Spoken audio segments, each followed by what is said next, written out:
Hey guys, this is your U.S. history video for September 21st. We're going to be covering pages 57 through 62 in this lecture. So we're starting a new unit, Birth of a Nation, which covers the years 1660 to 1800. And we're going to specifically be looking at today what actually prepared the colonists to become their own separate thriving nation.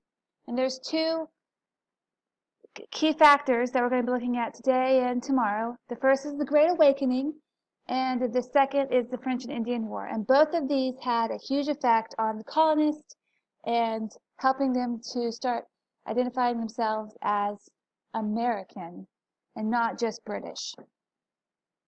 So today we're going to be talking about the Great Awakening, and as I'm sure you know, the Great Awakening is a huge revival that happened during the 1700s, roughly 1730s to 1740s.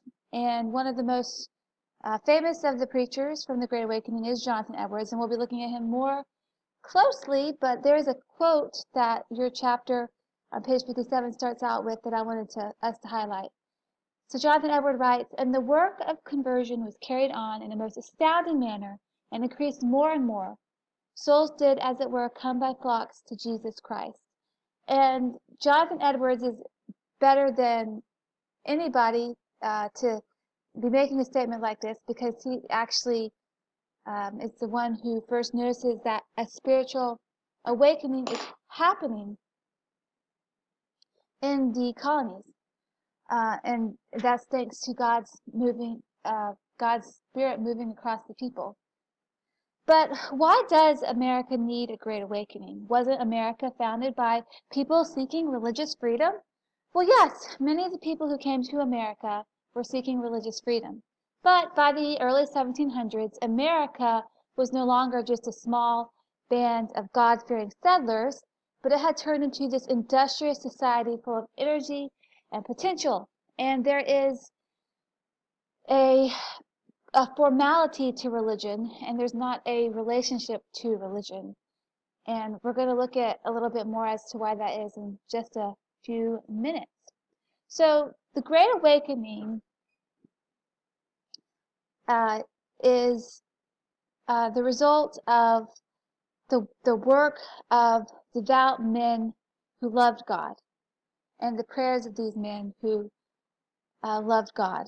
And these men noticed certain problems within the colonies itself, and this was a spiritual decline.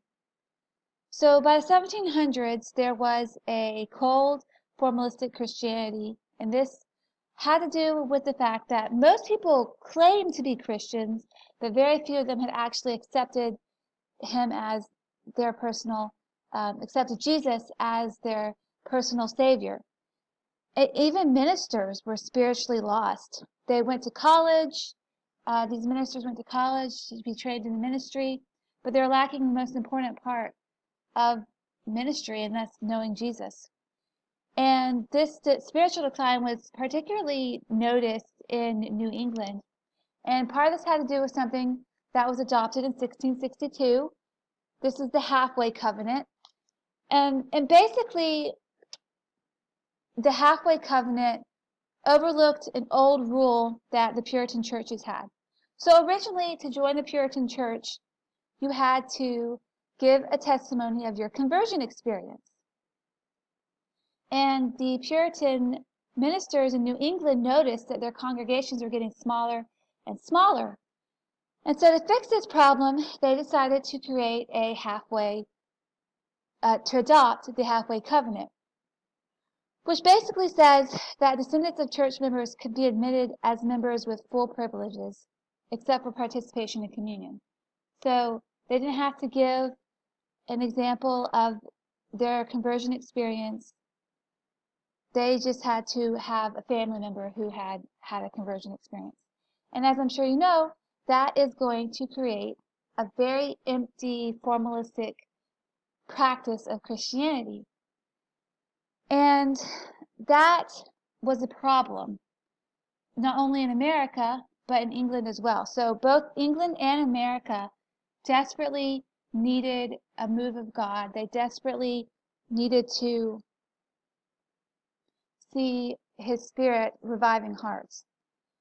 But God is faithful, and he brought about revival. Now, there are two revivals that happened in the 1700s. The first is the Methodist revival. This one happens in England, and this was thanks to the preaching of John and Charles Wesley. And the second is the Great Awakening, and this happens in America.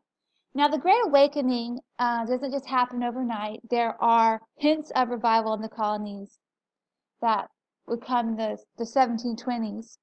There were preachers like William Tennant and his son Gilbert Tennant, who recognized that there was a lot of damage being done to the colonies by the fact that unconverted ministers were teaching the flock. And in fact, Gilbert published this sermon on the dangers of an unconverted ministry. So the Great Awakening had certain foreshadowings with men of God who recognized that America was in desperate need of revival. But the Great Awakening really started under the preaching of Jonathan Edwards. Now, Jonathan Edwards was an intellectual. He was a very bright student. At the age of 13, he actually goes to Yale, and he studied the Word of God, and he studied to understand the faith, because he was somebody who struggled with salvation, and he wanted to have assurance of his salvation. So in that struggle, he was able to study the faith and know that salvation is a free gift of God's grace, thanks to the sacrifice of his son and the resurrection of his son. And so he was in a great position to start preaching and teaching. So he noted on a Sunday in 1734 that a move of God was happening, and this move of God is going to later become called the Great Awakening. So he writes, "The town seemed to be full of the presence of God. The noise amongst the dry bones waxed louder and louder. The revival struck the hearts first of the young people and then of their elders all over the town. The tavern was soon empty. People had done with their quarrels, backbiting, and intermeddling with other men's matters." And Edwards, along with other faithful ministers, who we're going to talk about another one in just a moment, preached the Word of God, and it's the Word of God that changes lives. Jonathan Edwards' most famous sermon is "Sinners in the Hands of an Angry God," in which he talks about the fact that a sinner is basically on a spider's web hanging over hell, and the only thing keeping him from falling in is the grace of God. And this was a hugely impactful sermon, and many people came to Christ because of Jonathan Edwards' faithful ministry. Another evangelist who was part of the Great Awakening, who's considered the most powerful evangelist of the Great Awakening, was George Whitfield. Now, George Whitfield was a young man in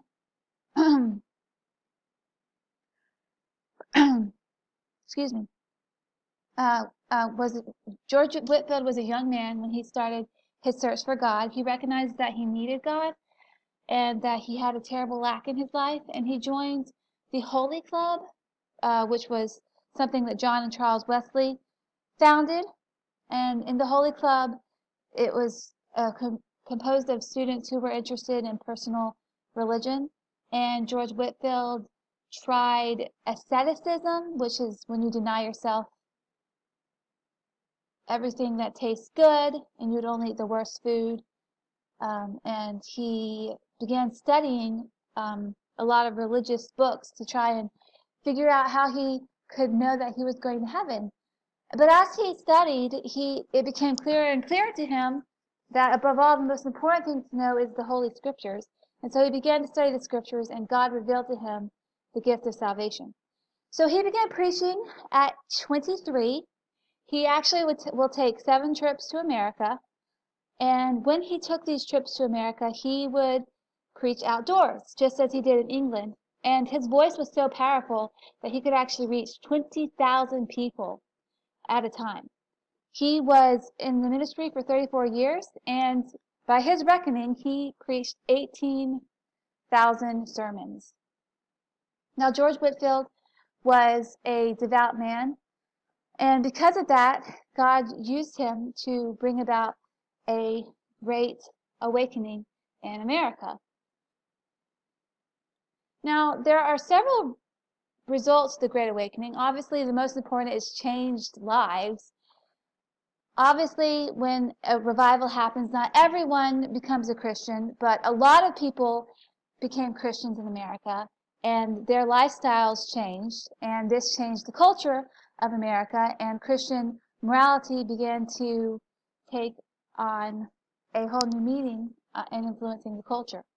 We also have missionary endeavors that become more of a focus in America.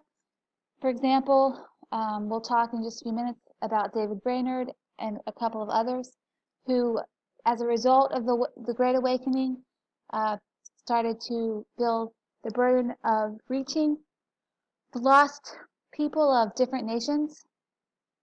New colleges were founded because people realized that education was necessary to effectively spread the gospel, religious freedom, and that concept of the freedom of churches as separate from the government was even more established. And the Great Awakening also helped to establish this concept of political freedom in many Americans. And this has to do with this concept that there are these Christian concepts that started to become rooted in the minds of colonists, such as that all men are created equal, this idea that if man can have religious freedom, then he should be able to have political freedom.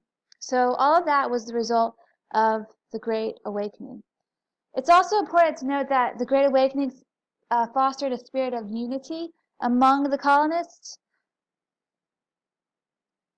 which was going to be important later in the fight for American independence. So let's talk a little bit about a couple of missionaries who came out of the Great Awakening. One of them was David Brainerd. He had a huge burden for the Indians and frontier settlers, and he was passionate for God, and he spent his life, which was short, he actually would die of tuberculosis at age 29, trying to reach the Native Americans. David George and George Liele, I couldn't find a picture of David George, but I could find one of George Liele, which is right here, were both men who were converted as a result of the Great Awakening. They were both instrumental in establishing Baptist churches in other countries. So David George went to be a missionary in Nova Scotia, but he was also the first man to pastor an all-black Baptist church in America. He planted a black Baptist church in Canada, and he established the first Baptist church on the continent of Africa. So he had a very successful career as a minister. And then George Liele established a Baptist church in Jamaica. We're going to close today with Phillis Wheatley. She was the first black female writer in America.